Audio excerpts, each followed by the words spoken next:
The information provided in this video is for general informational and educational purposes only and does not constitute financial or legal advice. I am not a financial advisor, and you should consult with a qualified professional before making any financial decisions, especially those involving international real estate and finance. All investment strategies and investments involve risk of loss. Nothing contained in this presentation should be construed as investment advice. You've seen the videos. The hypercars gliding past the Burj Khalifa, the sprawling penthouses with infinity pools overlooking the Arabian Gulf, the promise of a tax-free life in a city that looks like it was plucked from the year 2077. You've scrolled through the listings and your jaw dropped. A stunning one-bedroom apartment with a marina view for the price of a fixer-upper in a decent American suburb? Seems too good to be true. And you think, I can do this. I have great credit, a solid income, a down payment saved up. I'll just get a mortgage. And that right there, that single thought, is where the dream collides with a reality so different, so fundamentally alien to the American way of thinking, that it stops 9 out of 10 aspiring expats dead in their tracks. There is an invisible wall that surrounds the Dubai real estate market for Americans, and that wall is the mortgage system. It doesn't operate on the same rules. It doesn't use the same logic.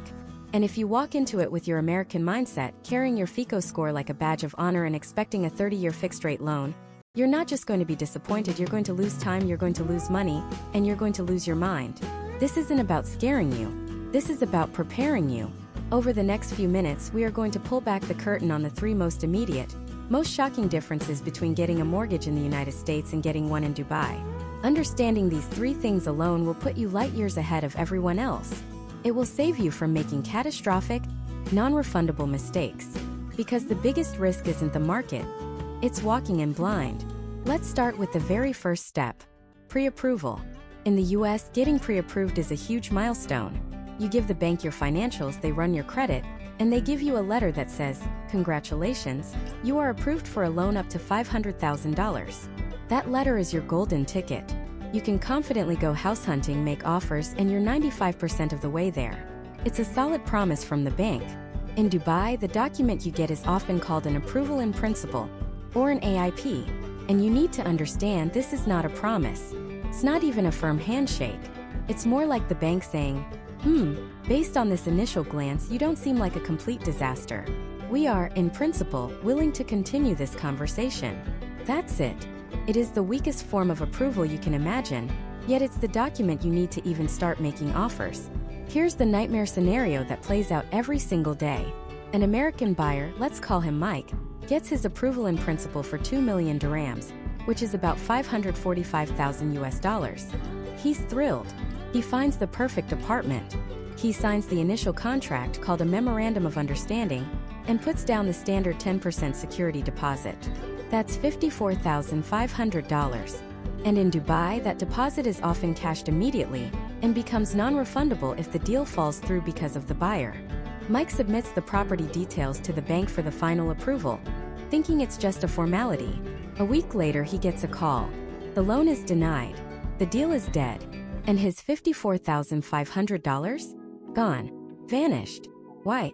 Because in Dubai, the bank underwrites the person first, and then, completely separately, underwrites the property. And their criteria for the property are incredibly strict. Was the building built by a top-tier approved developer? Is it in a specific pre-approved community? Is the building older than 10 years? Does the title deed have any complications? Is the seller's paperwork absolutely perfect? Any no to these questions can kill the deal. Regardless of how perfect your personal finances are, the approval in principle meant nothing. The bank wasn't just lending to you, they were lending against that specific apartment, and they decided they didn't like it. This is a brutal lesson in how the process is fundamentally reversed. Okay, let's say you navigate that minefield and find a property the bank loves. Now comes the second massive shock, the down payment. In the US, we have a whole buffet of down payment options. You've got FHA loans at 3.5% down. You have conventional loans for first-time buyers at 3% or 5% down. Even the standard 20% isn't a hard rule. It's just the threshold to avoid private mortgage insurance. There's flexibility. Forget all of that in Dubai. The rules are rigid, black and white, and set in stone by the UAE Central Bank. As a non-resident and expat, the absolute minimum down payment you will be required to pay for a property under 5 million dirhams That's about 1.36 million US dollars, is 20%. Period. Non-negotiable. And that's not all. You also have to pay all associated purchasing fees in cash on top of that. We'll get to those fees later, but spoiler alert, they are massive. So, if you're buying that $545,000 apartment, you need a minimum of $109,000 for the down payment. The maximum the bank will lend you, your loan-to-value or LTV, is 80%. If the property is over that $1.36 million mark, your minimum down payment jumps to 30%. Buying a second property? Minimum 35% down. There is no creative financing. There is no 5% down program. It is a hard, immovable floor. This is a deliberate policy by the government to ensure buyers have significant skin in the game and to prevent the kind of speculative bubbles that led to the 2008 crash in the US. For them, it's about stability. For you, it's a much higher barrier to entry. But this is where it gets even trickier, leading us to our third, and perhaps most critical difference, the source of your down payment. Imagine you're buying a house in Ohio. You're a little short on the down payment, so your parents graciously write you a check for $20,000. In the US, this is a beautiful moment. You get a gift letter from them, the mortgage underwriter checks a box, and everyone moves on. Simple, common, and completely normal. If you try that in Dubai, you will be treated like you're the star of an international crime thriller. Your application will be stopped, flagged, and likely denied. The UAE has some of the strictest anti-money laundering, or AML, regulations on the planet. Banks are terrified of being a conduit for illicit funds. As a result, they scrutinize the source of your down payment with an intensity that would make the IRS blush. They don't just want to see the money in your account. They want to see a history. They require your funds to be seasoned. This means the full down payment amount must be sitting in your bank account, untouched, for a minimum of 3 to 6 months. They want to see your bank statements for that entire period, and they will analyze every single transaction. A large recent deposit, even from your own mother, is the biggest red flag you can possibly wave. They will ask, where did this money come from? Why was it transferred now? They will demand an excruciatingly detailed paper trail that proves the ultimate origin of those funds, going back years if necessary. For most Americans who might sell some stocks, pull from a 401k, or receive a family gift to assemble their down payment just before a purchase, this is a complete paradigm shift. The Dubai bank's perspective is this. If you were genuinely saving for a down payment, it would be reflected in your long-term savings pattern. A sudden cash injection looks suspicious, period. This single rule, the seasoning of funds, has disqualified countless otherwise perfect American applicants. They had the money, they had the income, they had the perfect property picked out. But because they couldn't provide a 6-month, squeaky clean history of that exact down payment amount sitting idle in their account, the bank said no. So, you have a pre-approval that isn't really an approval, a down payment that is massive and non-negotiable, and a level of scrutiny on your life savings that feels like a full forensic audit. These 3 hurdles alone are enough to filter out the majority of casual dreamers. But here's the kicker. This is just the tip of the iceberg. This is just getting you to the starting line. The real culture shock comes when you start looking at the fees you have to pay in cash on top of your down payment. In the US, you expect closing costs. In Dubai, you have something called the Dubai Land Department fee, which is 4% of the property value alone. Then you have agent commissions, bank processing fees, and a dozen other charges that can easily add up to an extra 7 to 8% of the property's value, all paid out of your pocket. And that's before we even talk about how they calculate your income, the life insurance policy they literally force you to buy from them, and the one document that, if you don't have it, can single-handedly kill your entire application before it even begins. Let's start with the big one. How they calculate what you earn. In the United States, it's a system built on history and federal documentation. You've got your W-2s, your tax returns going back 2 years. If you're self-employed, it's your Schedule C, your 1099s. The bank looks at a verifiable, IRS-documented history of what you've actually earned, averages it out, and that's the number. It's simple. It's standardized. It makes sense. Now throw all of that out the window. In Dubai, the past 2 years of your tax returns mean almost nothing. Why? Because there's no income tax. The IRS doesn't exist there. So the bank can't just pull up a government-filed document to see your earnings history. Instead, they rely almost entirely on one single piece of paper provided by your current employer. It's called a salary certificate. This isn't just a letter saying, yeah, Bob works here and makes $100,000. It's a formal, stamped, signed document that breaks down your compensation into excruciating detail. And this is where the first major shock hits for most Americans. In the US, if your salary is $150,000, the bank sees your gross income as $150,000. In Dubai, your $150,000 salary might be broken down like this: a basic salary of $80,000, a housing allowance of $50,000, and a transportation allowance of $20,000. To you, it's all just money hitting your bank account. But to a Dubai bank, it's not. The most important number on that entire certificate is the basic salary. This is the core figure they use for their debt calculations. That $80,000. Some banks, if you're lucky, might consider your fixed allowances like housing and transport, but many will only use the basic or a percentage of the total. So, in an instant, your $150,000 income, in the eyes of the lender, has just been slashed to $80,000. Your borrowing power just fell off a cliff. Imagine the whiplash. You've been pre-approved based on your total income. You've found your dream villa. You're ready to make an offer. And then your salary certificate comes through and the bank says, "Oh wait, your actual income, according to our rules, is 45% less than what you told us. The amount we can lend you is now half of what we originally discussed." It's a nightmare scenario that plays out every single day. And it gets worse. What about your bonus? That fat commission check that makes up a huge chunk of your take-home pay? In the US, with a 2-year history, a bank will average that in. In Dubai, most banks will ignore it completely. Unless it's a guaranteed, contractual bonus written into your employment offer, they treat it as if it doesn't exist. It's phantom money, so you've battled through that. You've argued with the bank, provided 6 months of bank statements to prove the allowances are consistent, and you've finally gotten them to agree on an income figure you can live with. You think the hard part is over. And that's when they hit you with the next mandatory surprise: life insurance. Now, in the US, a lender might suggest life insurance. It's a smart thing to have, especially with a massive debt like a mortgage. But it's your choice. You can shop around, find the best policy for you and your family, and the mortgage lender isn't really involved. In Dubai, it is not a choice.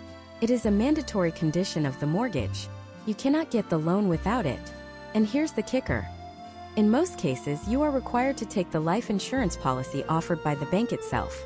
You don't get to shop around for a better rate. You don't get to compare coverage. You are funneled directly into their in-house or preferred partner's product.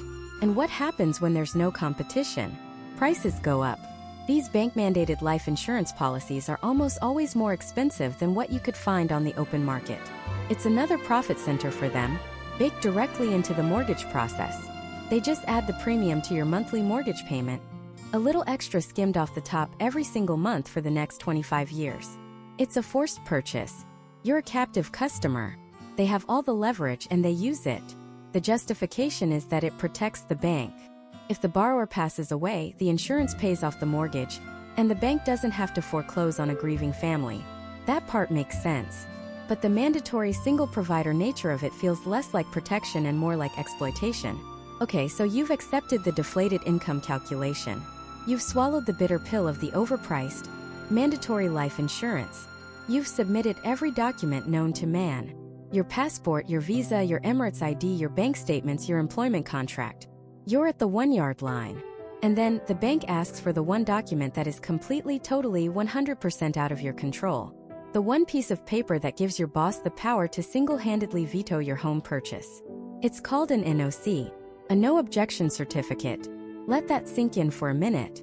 To get a loan from a bank to buy a house for your family, you need to get a formal letter from your employer, on company letterhead, stamped and signed, stating that they have no objection to you taking on this personal financial commitment. Your boss has to give you a permission slip to get a mortgage. This concept is so alien to the American mindset, it's almost unbelievable. Can you imagine walking into your manager's office in Chicago and saying, "Hey, I need you to write a letter to Bank of America saying you're cool with me buying a condo"? You'd be laughed out of the room. Your personal finances are exactly that, personal. Your employer's only role is to confirm that you work there and what you earn. That's it. But in Dubai, the system is different. Because your residency visa is tied to your employer, the bank sees your employer as a key part of your stability. The NOC serves as a confirmation to the bank that your company is aware of the debt you're taking on, and implicitly, that your job is stable. But the potential for problems is enormous. What if your company has a policy against issuing NOCs for personal loans? Some do. What if your HR department is just slow, and you're up against a contractual deadline to secure financing? What if you're a great employee but your direct manager just doesn't like you and decides to drag their feet? Your entire dream of homeownership rests in the hands of a corporate process and potentially the mood of your boss. This single document is often the most stressful and uncertain part of the entire application. It's the final gatekeeper. You can have a perfect credit score, a massive down payment, and a high-paying job. But if you can't produce that little piece of paper that says your employer has no objection, the bank will shut the door in your face. Application denied. It doesn't matter if you've already paid a non-refundable deposit to the seller. That money is gone, all because you couldn't get a permission slip. So you've navigated the income maze, you've been forced into an expensive insurance policy, and you've begged your boss for a permission slip just to get a loan. You're finally approved, but the biggest shock is yet to come, because the 20% down payment you hear about in the US? In Dubai, that's just the tip of the iceberg. The real cost, the hidden fees that can add up to another 7 or 8% of the property's value, is something nobody prepares you for. And we're going to break down every single one of them next. So let's talk about that 7 or 8%. Imagine you've just found your dream apartment in Dubai. It's $1 million. You've done the math, you've saved up your 20% down payment, $200,000, just like you would back in Chicago or Austin. You feel prepared. You feel financially responsible. You walk into the deal thinking, okay, 200 grand, plus maybe a few thousand for closing costs. And this is where the Dubai system delivers its first, and arguably most brutal financial gut punch. Before you even get to the bank fees, before you pay your agent, you have to pay the government. This is called the Dubai Land Department fee, or the DLD fee. And it's not a suggestion. It's a mandatory, non-negotiable 4% of the total property purchase price. Let that sink in.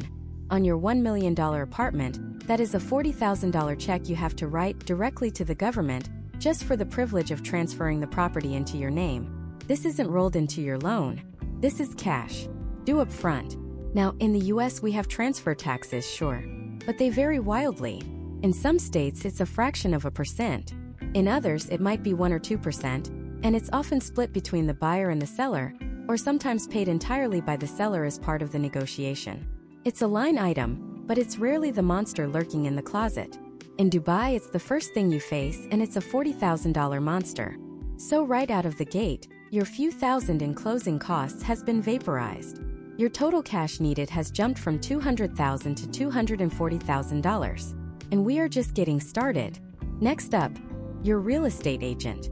In the United States, the system is pretty standard.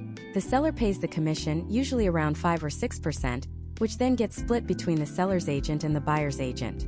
As a buyer, you almost never write a separate check to your agent. Their fee is baked into the seller's side of the deal. It's a beautiful, elegant system for the buyer. Dubai throws that entire concept out the window. Here, the buyer typically pays their own agent's commission directly. That commission is usually 2% of the purchase price. So, on our $1 million apartment, you're now writing another check. This one is for $20,000. Let's do a quick recap. You thought you needed $200,000. But now you've paid $40,000 to the DLD and $20,000 to your agent. You're at $260,000 in cash, and you haven't even paid the bank a single dime yet for the actual mortgage. This is the part that sends so many aspiring homeowners, especially Americans, into a state of shock. They've been blindsided by $60,000 in costs they simply didn't budget for, because in their frame of reference, these costs either don't exist or are handled completely differently. Now let's talk about the bank. You'd think after getting an 80% loan, they'd just give you the money. But no. The banks in Dubai have their own cascade of costs. First, there's another government fee disguised as a bank fee. To officially register your mortgage against the property's title deed at the Dubai Land Department, there's a fee of 0.25% of the loan amount. So on your $800,000 loan, that's another $2,000. Then the bank wants its own piece of the pie. This is the loan arrangement fee or processing fee. It's usually around 1% of the loan amount, though some banks might offer 0.5% as a promotion. Let's be conservative and say it's 0.5%. On your $800,000 loan, that's another $4,000 you're paying the bank just for the paperwork, for the privilege of them lending you money. Sometimes they'll let you add this fee to the loan, but that just means you're paying interest on it for the next 25 years. Most people pay it in cash. So where are we now? We started at a baseline of $200,000. We added $40,000 for the DLD transfer, $20,000 for the agent, $2,000 for the mortgage registration, $4,000 for the bank's processing fee. We are now at $266,000. But wait, there's more. The bank needs to make sure the property is actually worth what you're paying for it. So they hire a third-party valuation company. And guess who pays for that? You do. That's another $500 to $1,000 depending on the company. Then the bank will insist that you have life insurance. Not just any life insurance, but a policy that is assigned to the bank, so if something happens to you, they get paid first. This is mandatory. The cost varies, but it's an expense you have to start paying immediately. They also mandate property insurance, often through their own preferred, and sometimes more expensive, insurance partner. And of course, there's a small fee for issuing the actual title deed, maybe another $150. So you add it all up: the DLD fee, the agent's commission, the mortgage registration, the bank's processing fee, the valuation, the first insurance premiums. You are easily looking at $65,000 to $70,000 in upfront cash costs. That's 7% of the property value, on top of your 20% down payment. Your total cash outlay to get the keys to your $1 million apartment isn't $200,000. It's closer to $270,000. A 35% increase in the cash you thought you needed. It is the single biggest reason property deals fall apart in Dubai. People are simply not prepared for this initial cash tsunami. You've weathered the storm. You've scraped together the extra 70 grand. You've signed every paper, paid every fee. You think finally it's over. But then you get a call. It's from the bank. And they say, "We've got the valuation report back." And in that moment, you're about to discover a unique kind of terror in the Dubai property market. Because the price you agreed to pay for the property and the price the bank thinks it's worth are not always the same. And that gap can be the final nail in the coffin for your dream home. Let's put a name to this nightmare. Let's call it the valuation gap. And it is, without a doubt, one of the most terrifying and least understood hurdles for American expats trying to buy property in Dubai. To truly grasp its power to destroy deals, let's walk through a scenario. Meet Mark. Mark is a marketing director from Chicago who's been in Dubai for 3 years. He's saved diligently, he has an excellent credit score back home, and an impeccable record in the UAE. He's ready to buy his first home. He finds a beautiful 2-bedroom apartment in Dubai Marina with a stunning view. The seller is asking for 2 million dirhams, which is about $545,000 US. After some back and forth, they agree on a price, 1.9 million dirhams, or roughly $517,000. Mark is ecstatic. He's done his homework. He knows that as a resident first-time buyer, the maximum loan-to-value, or LTV, he can get is 80%. So he needs a 20% down payment. 20% of the 1.9 million dirham purchase price is 380,000 dirhams. He has 400,000 dirhams saved up, so he's got a little cushion. Perfect. He signs the initial sales agreement called a Memorandum of Understanding, and as is standard practice, he hands over a security check for 10% of the property value, that's 190,000 dirhams, to the real estate agent to hold in escrow. This check is a sign of his commitment. If he backs out of the deal for an unjustifiable reason, the seller gets to cash it. But Mark isn't worried. He's got his financing pre-approval, he's got his down payment. He's solid. Now, his mortgage application moves from pre-approval to the final underwriting stage. And the very next step is for the bank to send out their own independent appraiser to value the property. In the US, this is a familiar step. The appraisal comes in, and usually in a stable or rising market, it aligns pretty closely with the agreed-upon sale price. If it comes in low, it triggers a new round of negotiations. The buyer might use an appraisal contingency clause in their contract to either renegotiate the price down with the seller or walk away from the deal, getting their earnest money back. It's a bump in the road, but a manageable one. The risk is shared. This is not how it works in Dubai. The bank's valuer visits Mark's dream apartment. They walk through, they take notes, they look at recent sales of similar units in the same tower. But here's the crucial difference. Dubai banks, under the strict guidance of the UAE Central Bank, are fundamentally conservative. They were burned badly in the 2008 financial crisis, and they have long memories. Their primary directive is not to facilitate a sale. It's to protect the bank from risk. So their valuers are trained to be cautious. They might disregard a recent, unusually high sale as an outlier. They might place more weight on older, lower-priced sales. They are looking for a forced sale value, meaning what the bank could get for this property if they had to foreclose and sell it quickly in a down market. A week later, Mark gets the call from his mortgage advisor. The news is bad. The bank's valuation didn't come in at the 1.9 million dirham sale price. Came in at 1.7 million dirhams. A difference of 200,000 dirhams, or about $54,000. Mark's first thought, conditioned by the American system, is, okay, no problem. I'll just go back to the seller, and we'll renegotiate the price down to 1.7 million. His mortgage advisor stops him right there. The seller has no obligation to lower the price. They have a signed contract for 1.9 million. As far as the seller is concerned, the bank's opinion is just that, an opinion. The agreed price is the agreed price. And this is where the jaws of the trap snap shut. Remember that 80% loan-to-value rule? Here is the single most important sentence you will hear about Dubai mortgages. The bank will lend you 80% of the purchase price or the official bank valuation, whichever is lower. Let's do the math on Mark's deal now. The lower of the two values is the bank's valuation. 1.7 million dirhams. The bank will give him a maximum loan of 80% of that number. 80% of 1.7 million is 1,360,000 dirhams. That is the absolute maximum amount of money the bank will lend him. But Mark is contractually obligated to pay the seller 1.9 million dirhams. So, to complete the sale, Mark needs to cover the difference himself. The total amount he needs to bring to the table is now the purchase price minus the loan amount. That's 1.9 million minus 1.36 million. The result is 540,000 dirhams. Let that sink in. His original down payment was supposed to be 380,000 dirhams.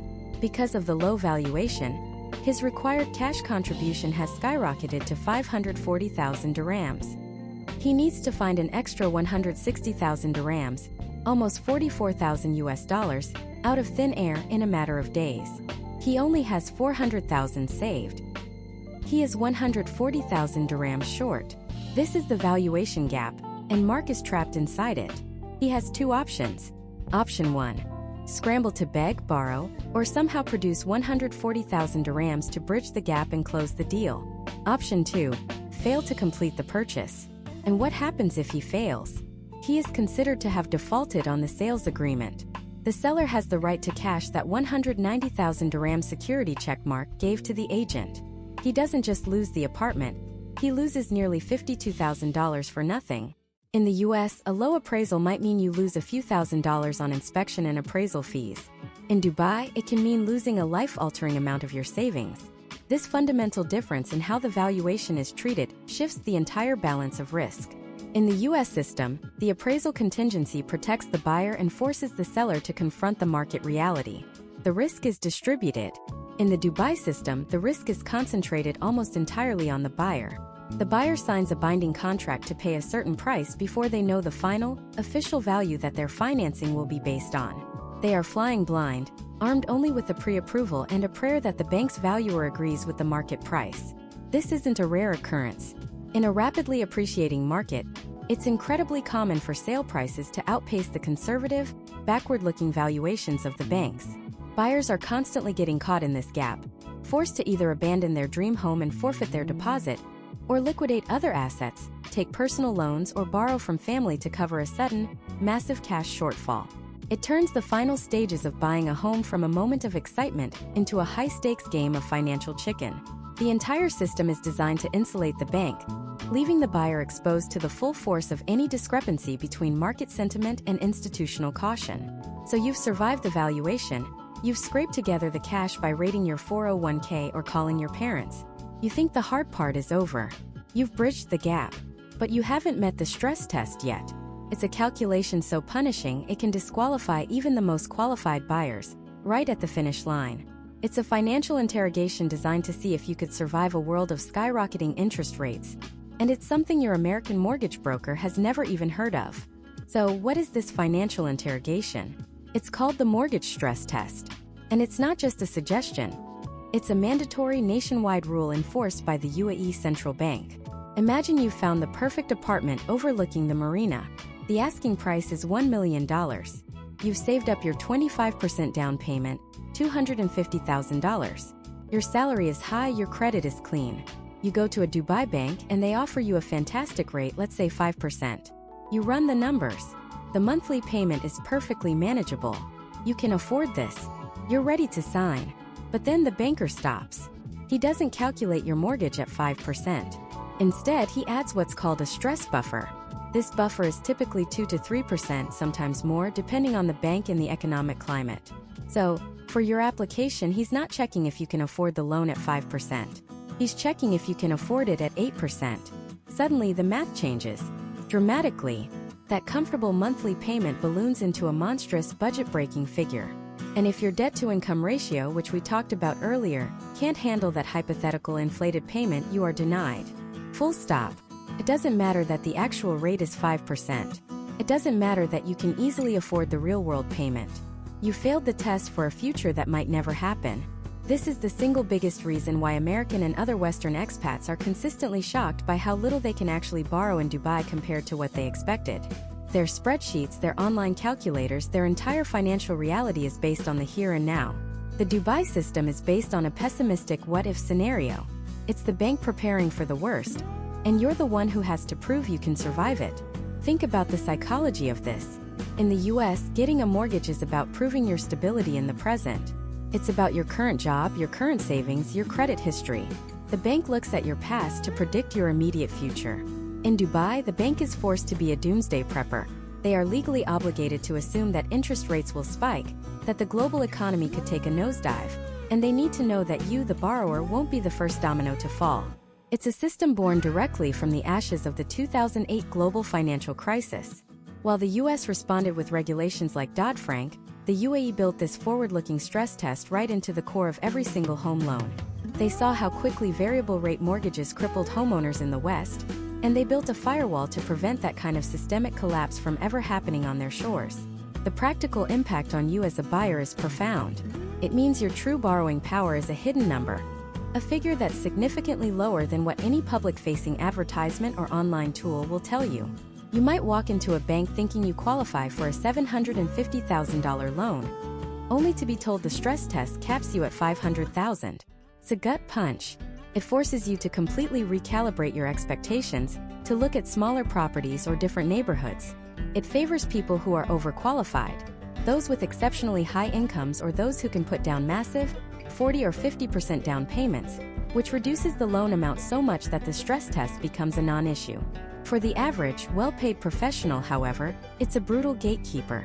It's the reason you see so many people in Dubai with fantastic jobs living in apartments when, in a city like Houston or Phoenix, they'd be in a 4-bedroom house with a pool. The cost of property is one thing, but the artificially suppressed ability to leverage debt is a completely different, and often invisible barrier to entry. This isn't just about protecting the banks either. In a way, it's designed to protect you from yourself. In the US, especially before 2008, it was common to get an adjustable rate mortgage or ARM with a low teaser rate for the first few years. People would buy the biggest house they could possibly afford based on that low initial payment. But when the rate adjusted upwards, they were suddenly facing foreclosure. The Dubai stress test is a mandatory dose of prudence. It prevents you from biting off more than you could chew if the worst-case scenario came to pass. It's paternalistic for sure. It treats the borrower as someone who needs to be saved from their own optimism. But in a transient expat economy, where people's financial situations can change with a single plane ticket home, this caution is what keeps the entire property market from becoming a house of cards. So while an American bank is asking, "Can you pay us back based on today's reality?" a Dubai bank is forced to ask, "Can you pay us back if the world turns upside down?" And your answer can't just be yes. It has to be proven in black and white on a spreadsheet that is actively working against you. It's a fundamental philosophical difference in lending. One system is based on opportunity and the current market. The other is based on risk and a hypothetical future crisis. But here's where the story takes an even sharper turn. Let's say you pass the stress test. You get the loan, you buy your dream home. You live there for a few years. Then a global recession hits. Your industry is hammered, you lose your job, and the value of your property plummets. It's now worth less than what you owe the bank. You're underwater. In many states in America, you have a difficult but relatively straightforward escape hatch. It's a process sometimes called jingle mail, where you literally mail the keys back to the bank, walk away from the house, and destroy your credit in the process. It's a painful reset button. You lose the house, but you are free from the debt. The house is the bank's problem now. This is possible because your mortgage is often a non-recourse loan, meaning the bank's only recourse, their only claim, is the property itself. They can't come after your other assets, your savings, or your future income. You cannot do this in Dubai. Walking away is not an option, because the very nature of the debt you've signed up for is fundamentally different. It's not just tied to the property. It's tied to you personally and completely. And the consequences of defaulting on that personal obligation are far more severe than a bad credit score. It involves a legal framework that has no equivalent in the American system. And it's arguably the single most important difference every potential buyer needs to understand before they ever sign on the dotted line. The debt follows you, and in the UAE you can't outrun it. So let's talk about what that really means. In the United States, when you get a mortgage, you're typically entering into what's known as a non-recourse loan. Especially in states like California or Arizona. The term sounds technical, but the concept is simple. The loan is secured by the property itself. If you stop paying, the bank's recourse is limited to taking back the house. They foreclose, they sell it, and in many cases that's the end of the story. If the house sells for less than you owe, creating what's called a deficiency, the bank often has to absorb that loss. They made a bet on the asset, the property, and the asset underperformed. The debt was tied to the house, not necessarily to the rest of your life. This is what enabled the phenomenon of strategic defaults during the 2008 financial crisis, where people who were deeply underwater on their mortgages could mail the keys back to the bank and walk away, damaging their credit but protecting their other assets. In Dubai, that concept does not exist. A mortgage in the UAE is a full recourse loan. This is the single most critical distinction. The loan is not just tied to the property. It is tied to you personally as an individual. The bank isn't just making a bet on the real estate. They are making a bet on your ability to pay no matter what. The property is just the collateral. The debt itself is your personal, inescapable obligation. To understand the gravity of this, let's walk through a scenario. Imagine an American expat. Let's call him David. In 2014, when the Dubai market was soaring, David decides to buy a 2-bedroom apartment in the Dubai Marina for $1 million. He's got a great job in finance, so he easily qualifies. He puts down the required 25%, which is $250,000, and takes out a mortgage for the remaining $750,000. As part of the closing process, he is required to sign a series of documents, including one that feels a little strange. An undated security check made out to the bank for the full value of the loan, $750,000. He's told it's just a standard formality, a piece of security the bank will hold on to. So he signs it, files it away in his mind as a quirk of the local system, and moves into his beautiful new apartment. For a few years, everything is perfect. He makes his payments on time, the property value is stable, and life is good. But then a global economic shock hits. Oil prices plummet, companies in the region begin to restructure, and David's firm lays off his entire division. He loses his job. His visa is tied to his employment, so he has a limited time to find new work. At the same time, the property market gets hit hard. Panic sellers flood the market, and the value of his $1 million apartment drops to just $600,000. David is now in a terrifying position. He has no income, and his apartment is worth $150,000 less than the outstanding mortgage. His American instincts kick in. He thinks, "This is awful, but I can handle it. I'll talk to the bank, try to arrange a short sale, or worst case scenario, I'll just have to default. They'll take the apartment, my credit will be ruined here. But I'll cut my losses and move back to the States to start over." This is where his understanding of the system fails him. This is where the Dubai model diverges, sharply and brutally, from the American one. David stops making payments. The bank, as expected, initiates foreclosure proceedings. They take possession of the apartment and sell it at a public auction. But in a down market, auction prices are notoriously low. The property sells for only $550,000. Remember, the outstanding loan was $750,000. So now there is a shortfall, a deficiency of $200,000. In a non-recourse U.S. state, this $200,000 gap would likely be the bank's problem. But in Dubai, it is 100% David's problem. And the bank has an incredibly powerful tool to make sure he pays that security check he signed years ago. The bank's legal team takes that undated check, writes in the current date, and presents it for payment against David's account. Of course, David doesn't have $750,000 or even the $200,000 shortfall sitting in his account. The check bounces. And a bounce check in the UAE is not like a bounce check in the US. In America, it's an inconvenience. You get hit with a fee from your bank, maybe a late fee from the person you wrote it to, and it's a civil issue. In the UAE, bouncing a check for a significant amount is a serious offense. Until very recently, it was an automatic criminal offense that could land you in jail. While the laws have been relaxed and decriminalized for many day-to-day transactions, for large sums related to debt, like a mortgage, it remains a powerful legal instrument for creditors. The moment that check bounces, the bank can file a case against David. This isn't a long drawn-out foreclosure lawsuit. It's a case based on a bounced financial instrument, and the legal process moves much faster. Immediately, a travel ban is placed on David. He is now legally prohibited from leaving the United Arab Emirates. He cannot go to the airport and fly home. He is, for all intents and purposes, trapped in the country until this debt is settled. Simultaneously, the bank can go to court and get an order to freeze his assets. Any money left in his UAE bank accounts is now locked. They can place a lien on his car. If he manages to find another job, they can move to garnish his wages. The full force of the legal system is mobilized to recover that $200,000 shortfall. There is no walking away. There is no mailing in the keys. And unlike the United States, the UAE does not have a personal bankruptcy system that functions as a safety net in the same way. You can't file for Chapter 7 or Chapter 13 to discharge or restructure your personal debts and get a fresh start.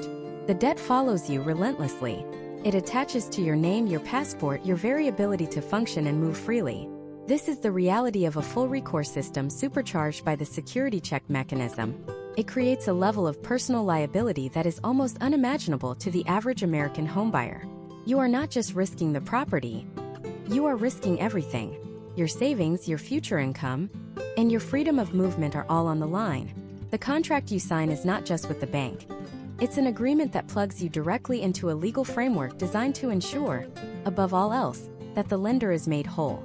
So while the glittering skyscrapers and tax-free salaries paint a picture of opportunity, the financial architecture underneath is built on a foundation of absolute personal responsibility. The system is designed to protect the lender, not the borrower. And understanding this fundamental truth, this concept of full, inescapable recourse, is the first and most vital step for any foreigner considering buying a home in Dubai. But this direct relationship with the bank is only one piece of the puzzle. The government itself plays a much more direct and costly role in every single transaction than you'd ever see in the US. And that's where another major difference comes into play. And that difference has a name: the Dubai Land Department, or the DLD. Think of it as the ultimate authority in all things real estate in the emirate. In the US, when you buy a house, the government's role is mostly administrative. You go to the county recorder's office, you file a deed, you pay a small recording fee, and that's pretty much it. The government is a record keeper. In Dubai, the government is the gatekeeper. And the gate is very expensive to pass through. Every single property sale, whether it's a cash deal or financed with a mortgage, must be registered with the DLD. There are no exceptions. And this registration comes with a mandatory, non-negotiable fee that shocks almost every American who encounters it for the first time. It's called the DLD transfer fee, and it is a flat 4% of the property's purchase price. Let's just let that sink in for a moment. 4%. Let's put this into real numbers. You decide to buy a $1 million villa in Dubai.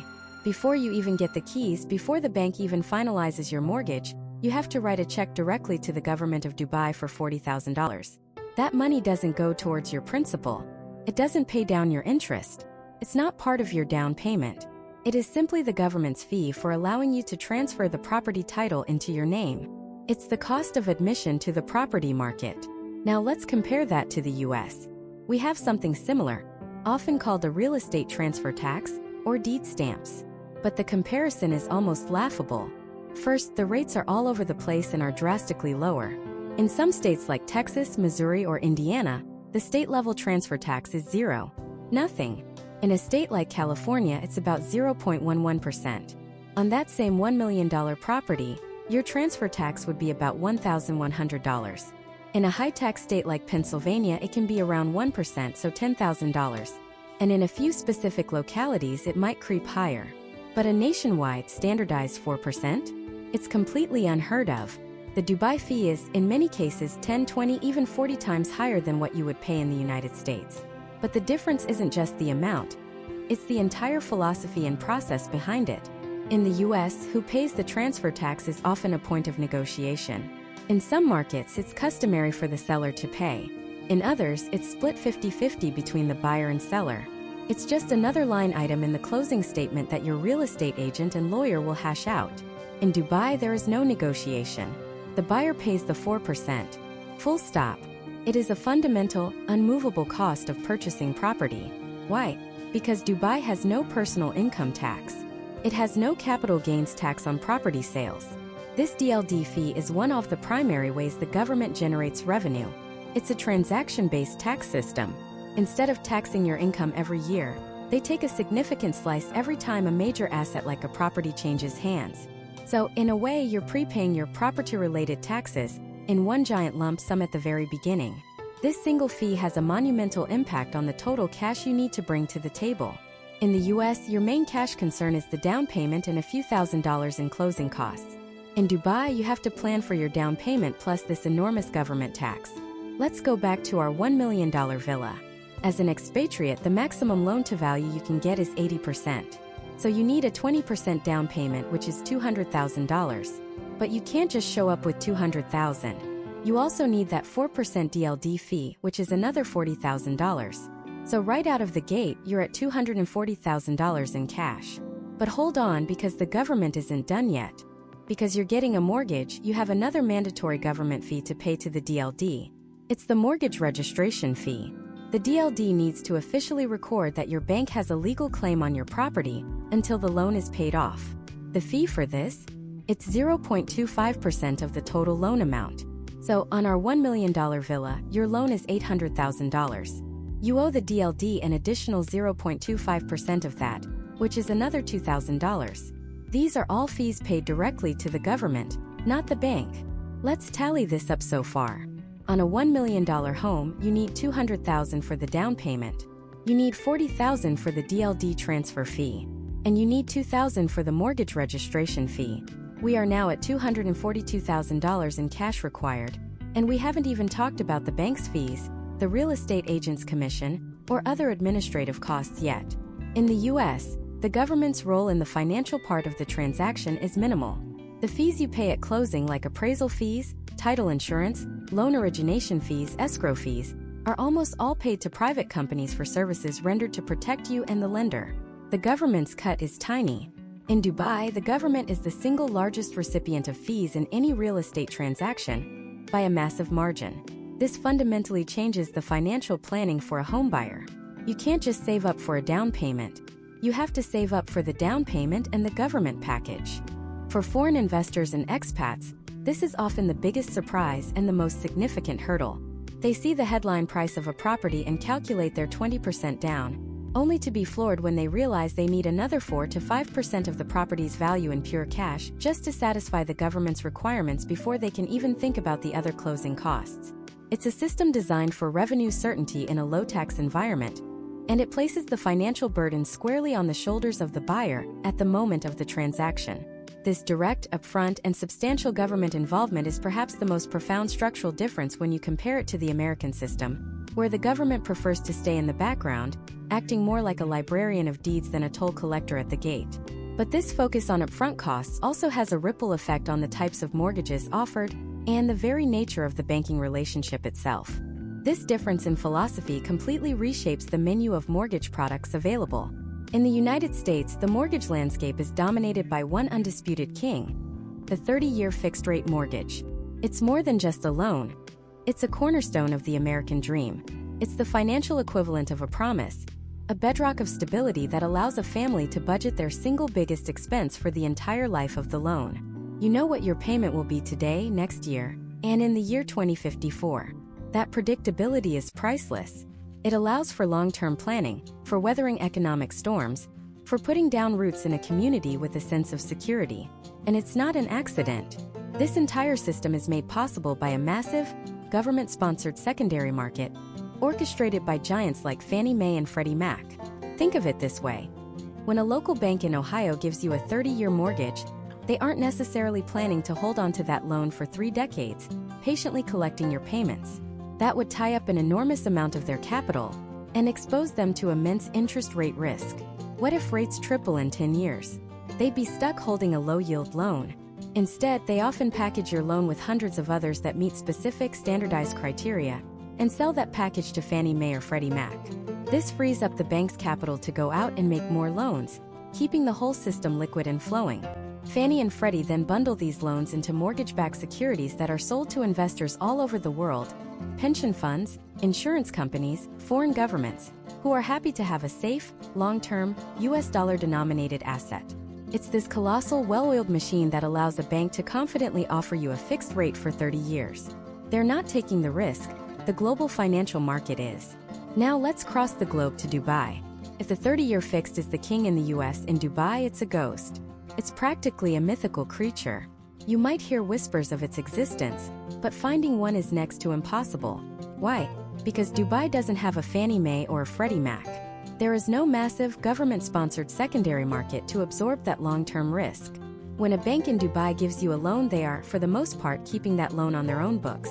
And no bank on earth is comfortable guaranteeing you a fixed interest rate for 30 years when they have no idea what their own cost of borrowing will be in 5, 10, or 20 years. It would be financial suicide. So the Dubai market adapted. It built its entire system around a different product, the variable rate mortgage, often marketed as an adjustable rate mortgage or ARM. The structure is fundamentally different and requires a completely different mindset from the borrower. Typically, a Dubai mortgage will offer you a fixed, introductory teaser rate for a short period, usually 1, 3, or maybe 5 years. This is the attractive, low number you'll see advertised on billboards and websites. It's designed to get you in the door. But the real DNA of the loan is what happens after that fixed period ends. Your rate then reverts to a variable rate for the remainder of the loan term, which could be another 20 years. This variable rate isn't just a number the bank pulls out of thin air. It's calculated using a specific formula, IBOR plus a margin. Let's break that down because it is the single most important concept to understand about a Dubai mortgage. IBOR stands for the Emirates Interbank Offered Rate. In simple terms, it's the average interest rate at which major banks in the UAE lend money to each other. It's the baseline cost of money in the country's financial system. IBOR itself fluctuates. It moves up and down based on the policies of the UAE Central Bank, which in turn is heavily influenced by the US Federal Reserve, because the UAE dirham is pegged to the US dollar. So when you hear on the news that the Fed raised rates in Washington, D.C., you can be almost certain that IBOR will rise in Dubai shortly after. The second part of the formula is the margin. This is the bank's profit. It's a fixed percentage that they add on top of IBOR. When you sign your mortgage, this margin is locked in for the life of the loan. So your contract might say your variable rate is 3-month IBOR plus a 1.5% margin. Let's see how this plays out. You might get a fantastic fixed introductory rate of 4% for the first 3 years. You're happy, your payments are predictable. But in year 4, that deal expires. Let's say at that moment IBOR is at 3%. Your new rate becomes IBOR 3%, plus your margin 1.5%, for a total of 4.5%. Your monthly payment just went up. But what if, due to global inflation, IBOR has shot up to 5%? Your new rate is now 5% plus 1.5%, which is 6.5%. Your monthly payment has just skyrocketed, and you had very little control over it. The interest rate risk that was absorbed by the secondary market in the US system is placed squarely on the shoulders of the borrower in the Dubai system. This creates a fundamental difference in the home buying psyche. The American buyer asks, "Can I afford this monthly payment for the next 30 years?" It's a question of endurance and stability. The Dubai buyer has to ask a more complex set of questions. Can I afford the payment at this low introductory rate? What is my absolute worst-case scenario if IBOR doubles or triples? And do I have a plan for when this fixed-rate period ends? It's not about endurance. It's about strategy and risk management. This system also aligns perfectly with the transient, expat-driven nature of the Dubai market. Many buyers aren't thinking in 30-year terms. They might be on a 5-year work contract. Their goal is to get the lowest possible payment for the time they know they'll be in the country, and they plan to sell the property long before the rate ever has a chance to adjust upwards dramatically. The loan products are tailored to a population that is often thinking in shorter cycles. This leads to a fascinating and very different consumer behavior. The culture of perpetual refinancing. In the US, people typically refinance for one of two reasons: to get a lower interest rate if the market has dropped significantly, or to take cash out of their home's equity. In Dubai, refinancing is not just an option. For many, it's a built-in, non-negotiable part of their long-term financial strategy. As their 3 or 5 year fixed period comes to an end, they don't just passively accept the new, higher variable rate. Instead, they start shopping. They go to a competing bank and essentially start the process all over again, taking out a new mortgage to pay off the old one, securing another low, introductory fixed rate for the next few years. It's a constant game of musical chairs with banks, a strategic dance of rate hopping to keep payments as low as possible. This turns the borrower into an active manager of their debt, constantly monitoring the market and looking for the next best deal. It's a far cry from the American set-it-and-forget-it approach, and it adds another layer of complexity and cost to the homeownership journey.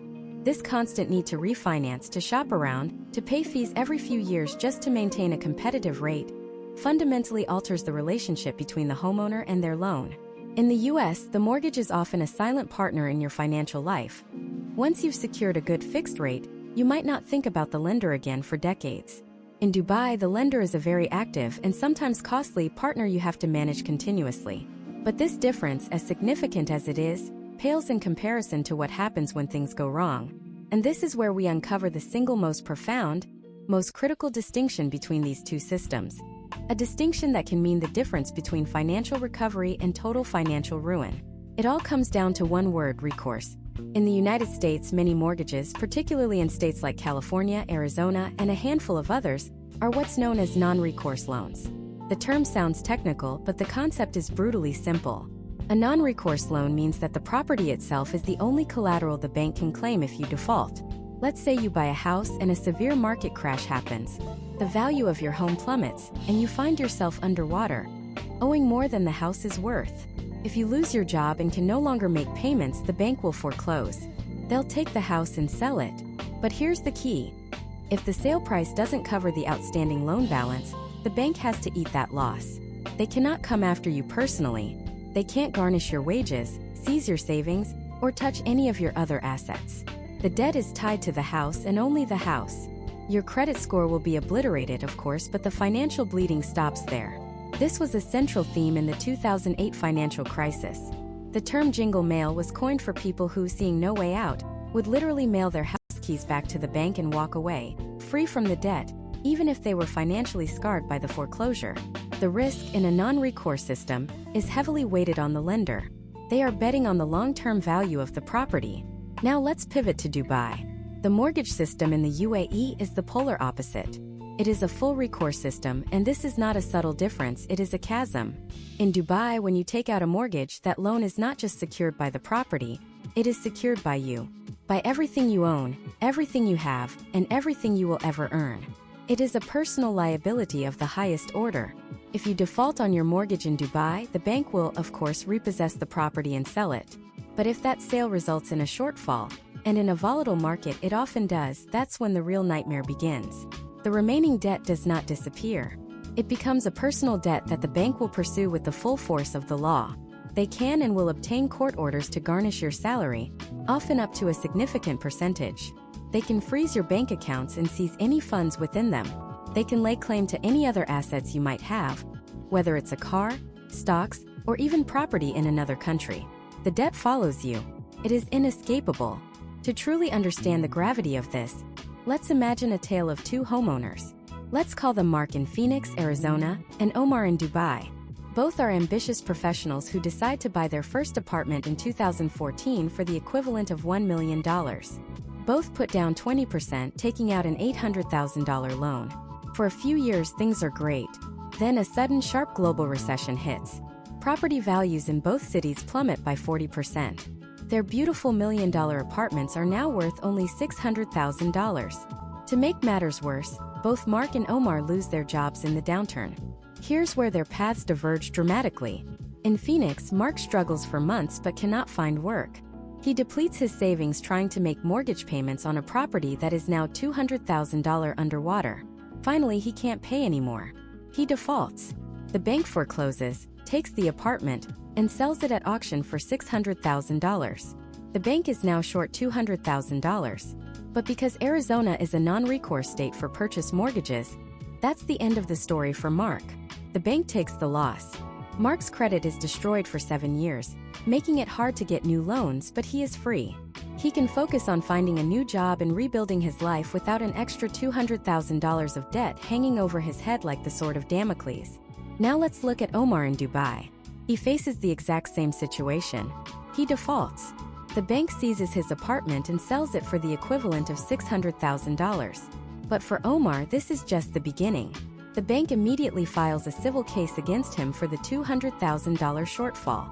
While this case is pending, the bank can request a travel ban, meaning Omar is legally barred from leaving the United Arab Emirates. He is trapped. When the court rules in the bank's favor, which it will, they are granted the power to collect.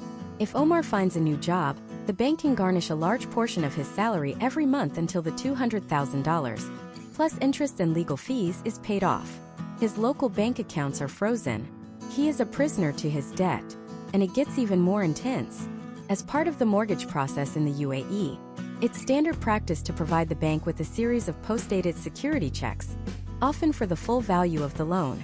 In the UAE, intentionally bouncing a check was, until very recently, a criminal offense that could land you in jail. While the law has been decriminalized for many cases, large sums related to loans can still carry severe penalties. If you default, the bank can present that security check. If it bounces due to insufficient funds, you're not just dealing with a civil debt case. You could be facing criminal proceedings. The psychological pressure is immense. You haven't just made a bad investment. You've entered a legal labyrinth from which there is no easy escape. This framework exists for a reason.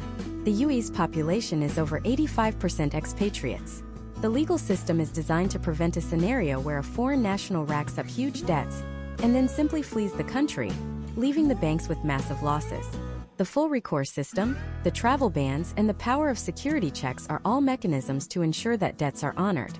But for the individual homeowner, it transforms the very nature of the risk they are taking. In the US, a mortgage default is a painful financial event. In Dubai, it can become a life-altering legal crisis that can cost you your freedom of movement and your future earnings for years, or even decades.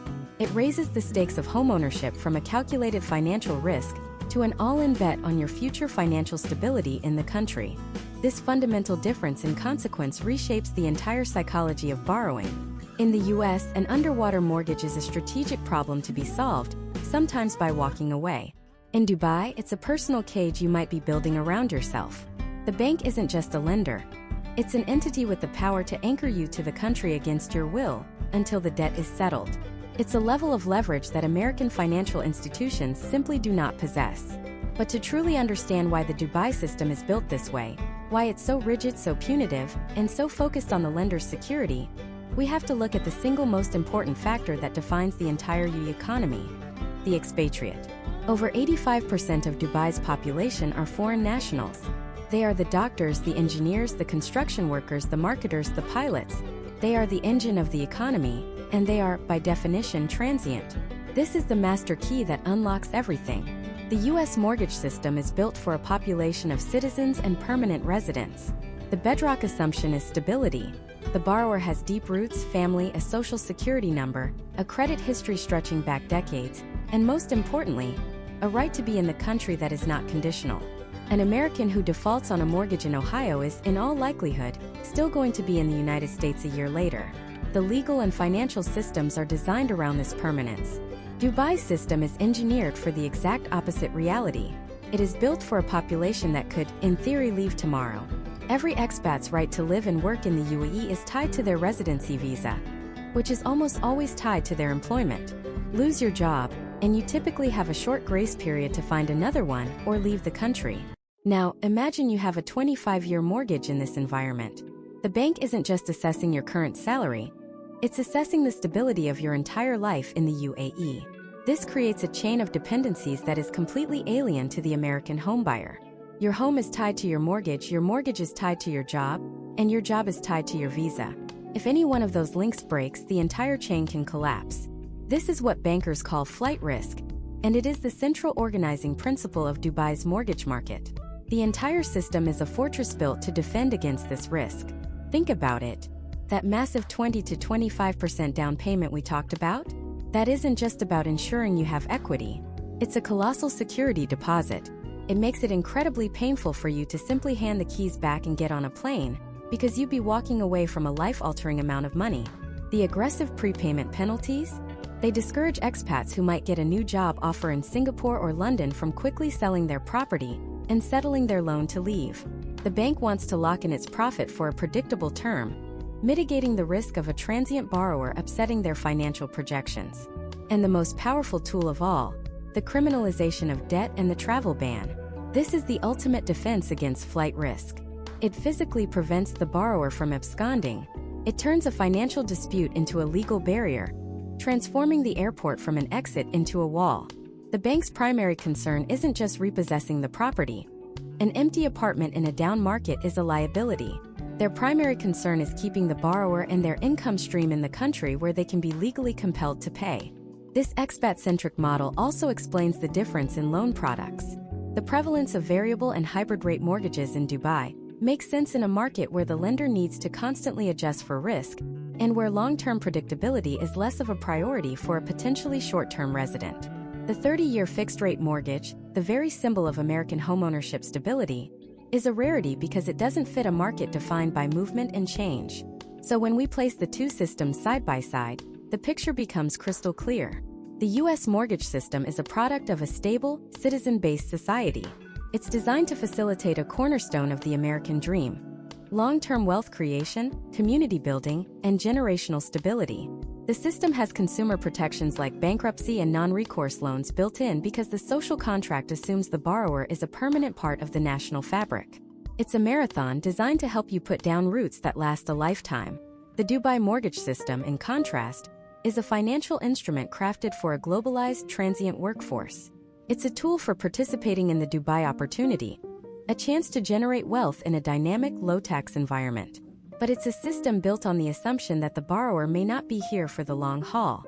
Its primary function is to protect the lender's capital from the inherent risk of a mobile population. Every feature, from the high down payments to the severe penalties for default, is a calculated measure to mitigate flight risk. It's not a marathon, it's a high-stakes sprint, with rules designed to ensure that if you stumble, you can't simply leave the race. For an American looking at this, it's a profound lesson in financial relativity. It shows that the rules of money we take for granted, the ability to start over after a financial failure, the clear line between civil and criminal law, the very freedom to move, are not universal truths. They are features of a specific system, born from a specific history and a specific demographic reality. Understanding the Dubai mortgage market isn't just about interest rates and loan-to-value ratios. It's about understanding a different philosophy of risk, debt, and residency. It reveals how a nation's identity, its reliance on foreign talent, and its legal traditions forge every clause of a financial contract. In the end, the comparison leaves us with one powerful, clarifying distinction. In the United States, defaulting on a mortgage means you might lose your house. In Dubai, it means you might lose your freedom to leave. One is a financial reset, the other can be a life reset. And that single difference changes the entire meaning of a mortgage, transforming it from a simple loan on a property into a profound commitment, not just to a bank, but to the country itself.